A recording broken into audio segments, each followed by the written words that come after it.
नमस्कार, कैसे आप सभी? आई होप अच्छे होंगे। जैसा कि आपको पता है कि लेखपाल की पेपर की डेट आ चुकी है। आपके पास मोटा मोटा मुश्किल से नहीं तो 65 से 70 दिन बचे हुए हैं।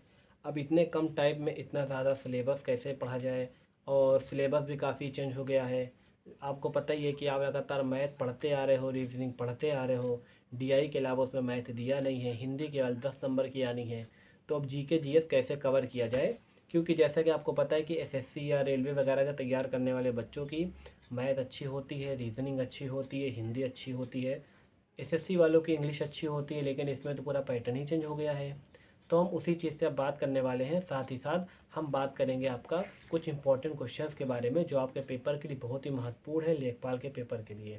तो हम आज थोड़ा सा पॉलिटिकल साइंस के क्वेश्चन के बारे में बात करेंगे, क्योंकि जो पेपर में ज़्यादातर रिपीटेड क्वेश्चन है यूपी ट्रिपल एससी जो पेट का पेपर हुआ है, इसके अलावा यूपी ट्रिपल एससी के थ्रू जितने भी पेपर हुए हैं उसमें इन क्वेश्चन को रिपीटेड किया गया है। और साथ ही साथ हम आपको बता दें कि और भी जो एग्ज़ाम्स हैं थोड़ा सा अधिकारी टाइप वाले क्वेश्चन, एक होता है देखिए आईएएस लेवल का, एक पीसीएस लेवल का होता है, एक टीचिंग लेवल का, एक होता है आपका एसएससी लेवल का, रेलवे लेवल का। तो हम इन दोनों के बीच के लेवल का बात करेंगे, थोड़ा सा पीसीएस लेवल को हल्का सा टच करते हुए उस लेवल के क्वेश्चन के बारे में आज हम पॉलिटिकल साइंस का चर्चा करने वाले हैं। जो आपके पेपर में 100% एक क्वेश्चन तो यहाँ से आपको देखने को मिलेगा ही मिलेगा, इसके बाहर आपको देखने को क्वेश्चन नहीं मिलेगा।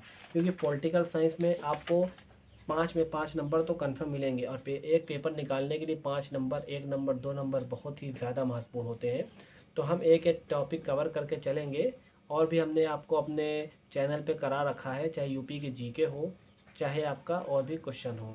तो देखिए, सबसे पहले आपको क्या करना है, पॉलिटिकल साइंस बहुत ही पतली सी बुक से इंपॉर्टेंट क्वेश्चन पढ़ना है। आपको ज़्यादा ज्ञानी नहीं बनना, पेपर निकालना होता है। और मॉक टेस्ट से आपको ज़्यादा से ज़्यादा क्या करोगे, नंबर प्रैक्टिस कर लोगे। तो हमको क्या करना है, सिलेबस कवर करना है। तो स्मार्टली तरीके से इंपॉर्टेंट क्वेश्चन को कवर करते हुए हम सिलेबस कवर करेंगे, ठीक है। तो आज हम बात करेंगे थोड़ा सा मौलिक अधिकार के बारे में बात कर लेते हैं।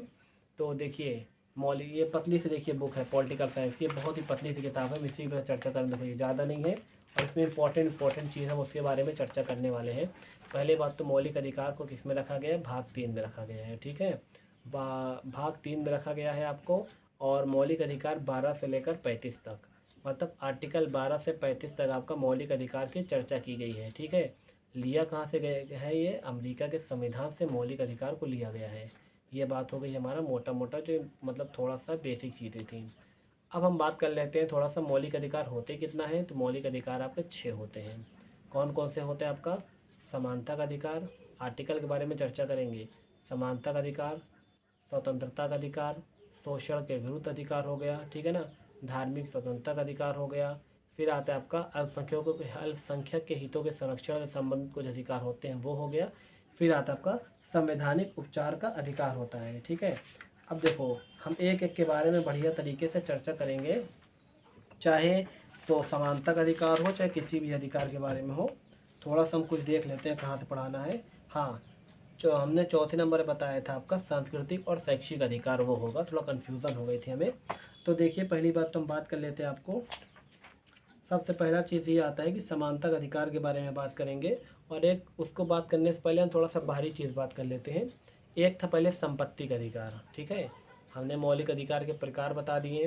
अब हम बात करेंगे थोड़ा संपत्ति का अधिकार के बारे में। देखो, होता ये है कि ना, जो संपत्ति का अधिकार था पहले हमारे मौलिक अधिकार का भाग था, लेकिन उसको क्या कर दिया गया, उसको हटा दिया गया है। उसको कहाँ रख दिया गया है, कानून के अधिकार में 300 के काम में, ठीक है।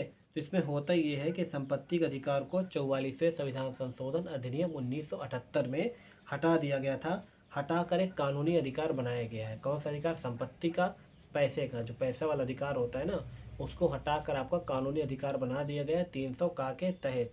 ये आपको याद रखना है, ठीक है। अब हम बात करेंगे थोड़ा सा समानता अधिकार का, जो 14 से 18 तक है। और जो समानता शब्द है ना, उसको कहाँ से लिया गया है, तो ये फ्रांस की क्रांति से। स्वतंत्रता, समानता और बंधुत्व, ये जो नारा है फ्रांस की क्रांति से संबंधित नारा है, ठीक है। ये भी आपको ध्यान रखना होता है। तो देखिए, संपत्ति के समता का अधिकार 14 से 18 तक होता है। 14 में क्या बोलता है कि सभी लोग समान हैं, मतलब कानून के समक्ष जितने भी लोग हैं सब समान हैं, चाहे हिंदू हो, चाहे मुस्लिम हो, चाहे सिख हो, चाहे ईसाई हो। जो भारत का कानून है वो सबके लिए समान है। अगर आप कोई अपराध करते हो तो ऐसा नहीं है कि धर्म के आधार पे या जाति के आधार पे या फिर आपके रंग भेद के आधार पे आपके साथ कम व्यवहार किया जाएगा। जो नियम उनके लिए वो नियम तुम्हारे लिए भी है। उसके बाद आता है आपका अनुच्छेद 15, धर्म में मूल वंश जाति लिंग या जन्म के आधार पर भेदभाव नहीं होगा। मतलब इसमें ये होता है कि अगर आपका धर्म या लिंग या जाति कुछ भी हो, लड़का हो लड़की हो, कोई भी धर्म को मानने वाले हो, अगर आप किसी स्थान पे जाते हो सार्वजनिक स्थान पे तो आपके साथ किसी प्रकार का भेदभाव नहीं होने वाला है। अगला आता है आपका लोक नियोजन की समानता। मतलब अगर आप नौकरी करना चाह रहे हो, पढ़ाई लिखाई कर रहे हो, तो कोई भी धर्म के हो, जाति के हो, लड़की हो लड़का हो, अनुसूचित जाति अनुसूचित जनजाति कोई भी हो, आपको आपके मतलब अनुसार क्या किया जाएगा, नौकरी दिया जाएगा। इसमें एससी और एसटी ओबीसी को जो छूट मिलती है ना, इसका अपवाद है। ठीक है, याद रखना आप उसको। अब बात करते हैं आपका छुआछूत। अनुच्छेद 17 में बोला गया है कि छुआछूत जैसी धारणा नहीं होगी। और अनुच्छेद 18 में सीधे तौर पे आपको उपाधियों का अंत किया गया है। ठीक है, अब देखो, अब हम बात कर लेते हैं आपका स्वतंत्रता का अधिकार, अनुच्छेद 19, 20, 21, 22। ठीक है, 19 में क्या दिया गया, हमें बोलने की स्वतंत्रता दी गई है, कहीं पे शांतिपूर्वक धरना करने की स्वतंत्रता दी गई है, कहीं भी आने जाने की हमें स्वतंत्रता दी गई है, कहीं भी हमें व्यापार करने की स्वतंत्रता दी गई है, कहीं एक स्थान से दूसरे स्थान पर जाने के बसने की हमें स्वतंत्रता दी गई है। अगर हम यहाँ से वहाँ चले जाते हैं, मान लो मुंबई में, वहाँ जाकर रहना चाहते हैं तो वहाँ रह सकते हैं। ठीक है, ये चीज़ आपको ध्यान रखना होता है। ये तो आ गया आपका 19। ठीक है, 19 में आपको कहीं आने जाने की, धरना करने की, बोलने की, पत्र पत्रिका लिखने की स्वतंत्रता होती है। ठीक है, अब बात कर लेते हैं आपका अनुच्छेद 20 क्या कहता है, अपराधों के लिए दोष सिद्ध के संबंध में संरक्षण। अगर आपने किसी अपराध किया है, ठीक है ना, उसमें क्या होता है कि एक अपराध के लिए केवल एक ही बार आपको दंड दिया जाएगा। ये चीज़ से बात किया गया है। अब देखो आर्टिकल 21, आर्टिकल 21 में क्या दिया गया है आपका, जीवन की रक्षा, दैहिक स्वतंत्रता का अधिकार। आपको ये अधिकार है कि आप अपने जीवन की रक्षा कर सकते हो। इसमें प्रदूषण की समस्या भी आती है, पर्यावरण की समस्या को भी इसी में ऐड किया गया है। अब सबसे महत्वपूर्ण प्रश्न जो पेपर में आ सकता है 21 का, इसमें जो क्या किया गया है, शिक्षा का अधिकार को ऐड किया गया है। कौन से संशोधन, 86 संशोधन अधिनियम 2002 में क्या किया गया, 21 के काम में 6 से 14 वर्ष तक के बच्चों को अनिवार्य एवं निःशुल्क शिक्षा ऐड किया गया है। आपको याद करना है 21 के काम में। ये तो हो गया। अनुच्छेद 22 क्या बोलता है, ठीक है ना, अनुच्छेद 22 बोलता है कुछ दशाओं में गिरफ्तारी और निरोध के संरक्षण। ठीक है ना, जैसे पुलिस वाला किसी व्यक्ति को गिरफ्तार कर लेता है तो उसे गिरफ्तार करने से पहले उसको बताना होगा कि किस कारण से उसे गिरफ्तार किया गया है। बिना कारण बताए उसे गिरफ्तार नहीं किया जा सकता और 24 घंटे के अंदर उसे मजिस्ट्रेट के सामने भी पेश किया जाता है। अब हम बात कर लेते हैं आपका शोषण के विरुद्ध अधिकार, आर्टिकल 23। इसमें आर्टिकल 23 में बोला गया है कि क्या नाम है, लोगों की खरीद बिक्री नहीं की जाएगी। होता नहीं कि पहले महिलाओं को बेच देते थे, दासों को बेच दिया जाता था, लोगों को बेच दिया जाता था। इन सब चीज़ों पर क्या किया गया है, आपका रोक लगाया गया है। इसके अलावा बेगारी की समस्या को भी हटाया गया है। जैसे होता नहीं कि जमींदार लोग गरीब बच्चों पर, गरीब लोगों से काम करवा लेते थे ज़्यादा, बदले में थोड़ा सा अनाज दे देते थे, वो बेचारा मुँह लटका चला जा रहा है। तो बेगारी की समस्या को भी आर्टिकल 23 में समाप्त किया गया है।